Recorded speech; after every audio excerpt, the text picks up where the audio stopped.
Okay, this is the EcoFlow River. This is the second unit in that package we bought. Real simple to operate. You turn it on, it tells you the state of the battery.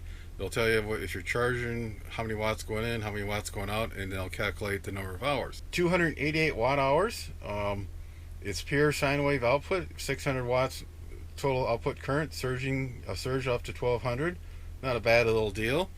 Again, the USB normal ones are 5 volts at 2.4 amps. The C is 5 volts at 3 amps.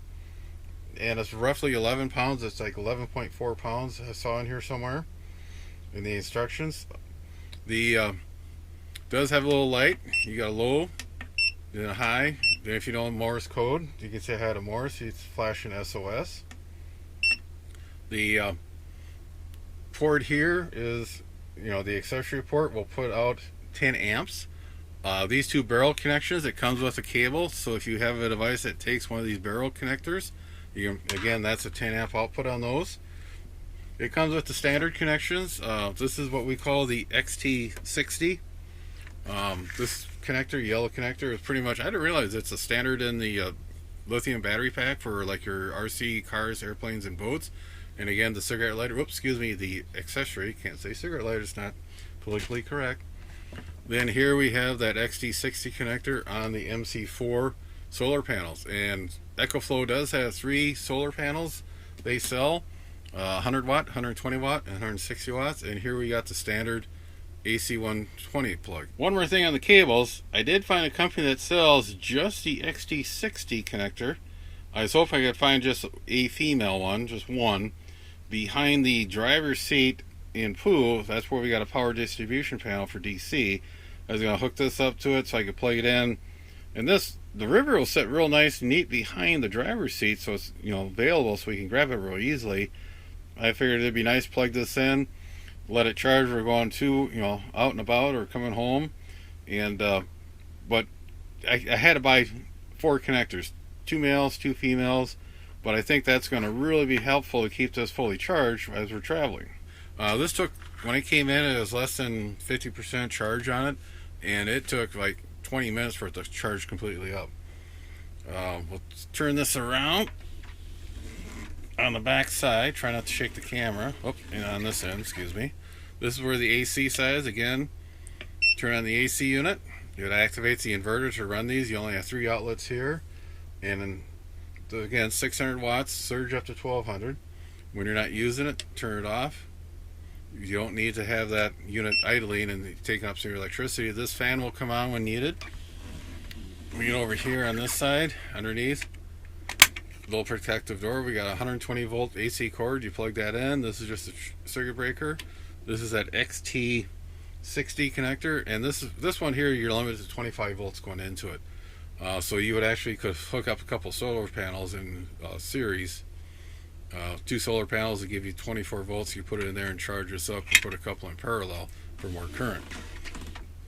One thing the River does have, it is an app you can download onto your smart device, tablet, or phone, and you can check the process of what's going on with the unit. We'll launch the app. It goes out. Looks like you can have multiple devices on this through the one app to keep an eye on.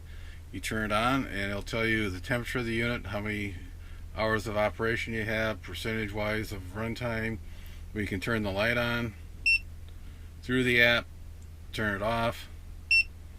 We can turn on the 12 volts. We can turn on the AC side. So it's a nice little feature. Not quite sure why, if you're going to use one of these, I think you'd have it in the same room that you are, but I'm sure somebody will come across something that'd be handy if this was locked up in a storage bin.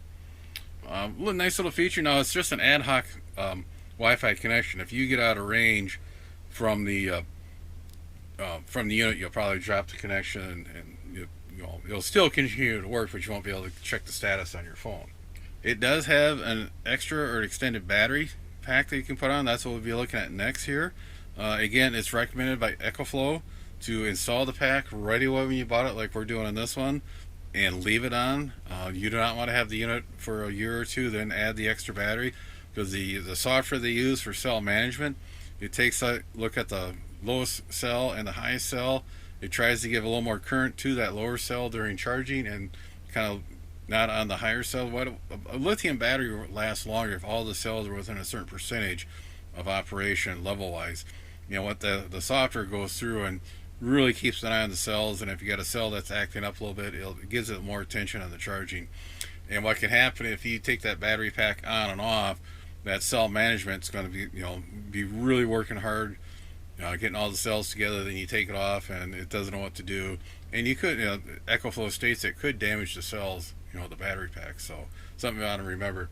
Once you put it on, leave it on. But heck, if I can go from 288 watt hours to 576 watt hours, and it's gonna raise this up a little bit and add a little more weight to it. It's still gonna be under 30 pounds like the River is. TLJ could pick this out of the camper, plug in her flower cooler, the refrigerator, or plug it into the sump pump. And when I get home, then we'd be able to hook it up to whatever. So, not a bad little unit. 7-3, everybody. Stay safe. Be sure to tell your friends, neighbors, other hams.